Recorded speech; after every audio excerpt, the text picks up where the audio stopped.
अस्सलाम वालेकुम class 7। I hope you all are fine. हमारा जो सेकंड टर्म है उसमें हमारा chapter number 2 transport in humans and plants जो है वो इंक्लूड है। ट्रांसपोर्ट आपको जैसे पता है कि जैसे रोड है वो हमें ट्रांसपोर्ट करने में, एक जगह से दूसरी जगह जाने में जो है वो हेल्प करती हैं। इस तरीके से हमारी बॉडी में वो कौन सा रूट है जिससे हमारे जो बॉडी में जो है वो मिनरल्स या जो भी चीज़ हमें रिक्वायर्ड है, न्यूट्रिएंट्स वगैरह जो है वो किस तरीके से हमारी बॉडी में जो है वो ट्रांसपोर्ट होते हैं। इस चैप्टर में हम पढ़ेंगे ह्यूमंस में भी और प्लांट्स में भी वो कौन से रूट हैं जिसके ज़रिए जो मटीरियल है वो हमारी बॉडी में थ्रू आउट द बॉडी जो है वो ट्रांसपोर्ट हो रहे हैं। जैसे कि आपको जो है वो आप फूड खाते हैं कोई भी, वो हमारा जो है वो स्टमक डाइजेस्ट करता है उस फूड को। आपने पिछले चैप्टर में पढ़ा है इसके बारे में कि जो हमारा स्टमक है वो इसको डाइजेस्ट करता है, डाइजेस्टिव सिस्टम में आपने पढ़ा। तो जब वो चीज़ डाइजेस्ट हो गई है, अब वो किस तरीके से जो है वो हमारी पूरी बॉडी में जो है वो सर्कुलेट होगी, इसके बारे में हम इस चैप्टर में पढ़ेंगे, किस तरीके से वो ट्रांसपोर्ट होगी। We have learned in the previous chapter that our body needs food and oxygen to produce energy. हमने पिछले चैप्टर में पढ़ा है कि हमारी बॉडी को जो है वो एनर्जी प्रोड्यूस करने के लिए, जो हम फंक्शन कर रहे हैं, मूवमेंट कर रहे हैं, उसके लिए हमें एनर्जी की ज़रूरत है। तो वो एनर्जी हमें कहाँ से मिल रही है? फूड से, और जो ऑक्सीजन हम जो है वो इनहेल कर रहे हैं उससे जो है वो हमें एनर्जी मिल रही है। Waste are also produce in our body. अब जिस तरीके से ये प्रोड्यूस हो रही हैं, एनर्जी प्रोड्यूस हो रही है, उसके साथ कुछ वेस्ट प्रोडक्ट्स भी प्रोड्यूस होते हैं। How do materials move in our body? The supply of food, water, oxygen etcetera and the removal of waste from our body is called transportation. ठीक है, ये ट्रांसपोर्टेशन की डेफिनेशन है कि जो हमारी बॉडी में फूड, वाटर, ऑक्सीजन वगैरह या जो रिमूवल ऑफ वेस्ट हो रहा है उसको बोलते हैं ट्रांसपोर्टेशन। अब वो ट्रांसपोर्टेशन किस तरीके से होगी? The blood circulatory system in our body services this purpose. ठीक है, जो हमारा ब्लड सर्कुलेटरी सिस्टम है, जो हमारा ब्लड है, आपको पता है कि जो हमारे वेसल्स हैं उनमें ब्लड होता है, वो ब्लड जो है वो इसको सर्कुलेट करता है हमारी पूरी बॉडी में। जैसे आपने स्टमक में पढ़ा था कि जो विलाई होते हैं स्मॉल इंटेस्टाइन में, वो क्या करते हैं कि वहाँ से फूड को एब्जॉर्ब करते हैं और फिर वो ब्लड में आ जाती हैं। जो कैपिलरीज़ वहाँ मौजूद हैं विलाई में, वो कैपिलरीज़ उन ब्लड जो है वो फूड, जो भी मिनरल्स हैं या न्यूट्रिएंट्स हैं जो हमारे यूज़फुल हैं, उनको वहाँ से एब्जॉर्ब करती है, वो ब्लड में आ जाएगी, फिर वो ब्लड जो है वो हमारी पूरी बॉडी में उसको सर्कुलेट करेगा। ठीक है, ह्यूमन ब्लड सर्कुलेटरी सिस्टम। हम देखते हैं कि सर्कुलेटरी सिस्टम जो है वो ह्यूमन का वो कितनी चीज़ों में कंसिस्ट है। Our circulatory system comprises the heart, blood vessels and blood. तीन चीज़ें हैं, heart, blood vessels and blood. ये तीनों चीज़ें जो है वो हमारी बॉडी में सर्कुलेट कर रही हैं। ब्लड भी जो है वो मिनरल्स को सर्कुलेट कर रहा है, इस तरह ब्लड वेसल्स हैं, और हार्ट जो आपको पता है जैसे ब्लड को पम्प करता है। तो इन तीनों का फंक्शन जो है वो एक दूसरे से सिमिलर है।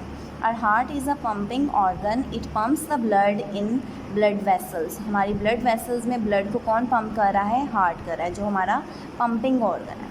अब इसके लिए हम जो है वो पहले हार्ट का स्ट्रक्चर पढ़ेंगे कि हार्ट किस तरह का है, मतलब उसके स्ट्रक्चर कैसा है, उसका फंक्शन क्या है। ठीक है, हम इसको स्टार्ट करते हैं। The heart. Our heart is a muscular organ about the size of our fist. हमारे फिस्ट जो हमारी हथेली है उसके साइज़ के इक्वल है हार्ट का जो है वो size. The heart is found in our chest. It pumps oxygen poor blood, deoxygenated blood to the lungs and oxygen rich blood, oxygenated blood to the body.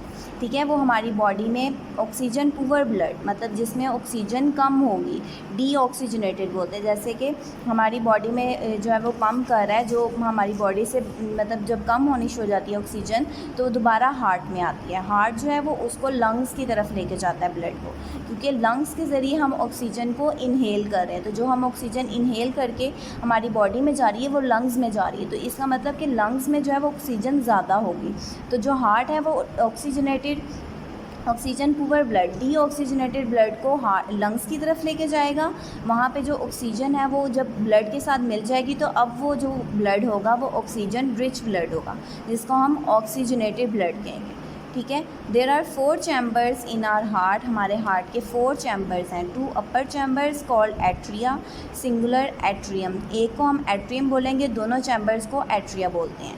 And the 2 lower chambers called ventricles. ठीक है, और जो lower chambers होते हैं उनको ventricles बोलते हैं। ऊपर वालों को हम बोलेंगे एट्रिया और नीचे वालों को बोलेंगे ventricles. The ventricles of our heart are larger than atria, ये ऑब्जेक्टिव के तौर पे भी आपको आ सकता है। The ventricles of our heart are larger than atria, और इसकी रीज़न क्या है कि जब हमारा ब्लड जो है वो एट्रिया वेंट्रिकल्स में होता है, एक वेंट्रिकल का काम होता है कि ब्लड को लंग्स की तरफ पुश करना, और एक का होता है उसको पूरी बॉडी की तरफ पुश करना ब्लड को। तो इसलिए जो ये वाले हिस्से होते हैं ये लार्जर होते हैं, इनका क्योंकि ज़िम्मेदारी ज़्यादा होती है कि इन्होंने पूरी बॉडी की तरफ करना है या फिर लंग्स की तरफ करना है, तो इसलिए ये लार्जर होते हैं ऊपर वाले की निस्बत, एट्रिया की निस्बत। Both atria contract at the same time and so the ventricle, जिस तरीके से एट्रिया कॉन्ट्रैक्ट करेंगे साथ ही वेंट्रिकल, मतलब प्रोसेस जो है वो कंटिन्यूसली एट अ टाइम होता रहता है। मतलब ब्लड अगर जो है हार्ट से जो है वो लंग्स में जा रहा है, तो यहाँ से बॉडी में भी, लंग्स से इसमें हार्ट में दोबारा वापस भी आ रहा है, मतलब जो है वो साइमल्टेनियसली ये प्रोसेस हो रहा है। The blood passes from the atria into the ventricles, blood जो है वो एट्रिया से वेंट्रिकल्स में जाएगा। There is the valves between each atrium and ventricles on the both sides of the heart, heart की दोनों साइड पे एट्रिया के दरमियान भी जो है वो एक वॉल्व है।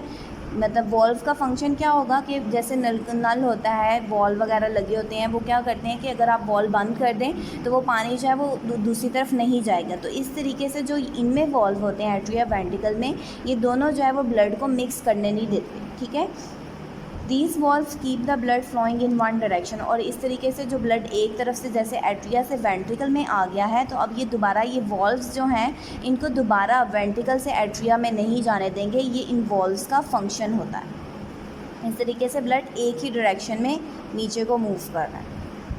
Deoxygenated blood from the body enters the right atrium and oxygenated blood from the lungs enters the left atrium of our heart. जो डीऑक्सीजनेटेड ब्लड है जो हमारी बॉडी से आ रहा है वो आएगा लेफ़्ट वाली साइड पे एट्रियम की, ठीक है, राइट वाली साइड पे, राइट वाली साइड पे वो आएगा एट्रियम के, जो हमारी पूरी बॉडी से आ रहा है। फिर वो वेंट्रिकल्स में जाएगा। अब वो वेंट्रिकल से जाएगा डीऑक्सीजनेटेड ब्लड ऑक्सीजनेटेड होने के लिए लंग्स की तरफ। अब जब लंग्स से वो जो ब्लड है ऑक्सीजनेटेड हो गया, अब वो आएगा लेफ़्ट एट्रियम की तरफ, ठीक है, और फिर वेंट्रिकल्स में, और फिर वेंट्रिकल से वो बॉडी में जो है वो जाएगा। बॉडी में ऑक्सीजनेटेड ब्लड जा रहा है, अब बॉडी में यहाँ से ऑक्सीजनेटेड ब्लड जा रहा है और उसी टाइम यहाँ से डीऑक्सीजनेटेड ब्लड भी बॉडी से आ रहा है। क्योंकि डीऑक्सीजनेटेड वो हो गया है क्योंकि हमारी बॉडी में हमें ऑक्सीजन चाहिए थी किसी भी पार्ट में, तो वो वहाँ पे सप्लाई हो गई, अब वहाँ पे डेफिशिएंसी हो गई ऑक्सीजन की, अब वो दोबारा जो है वो हार्ट की तरफ आए।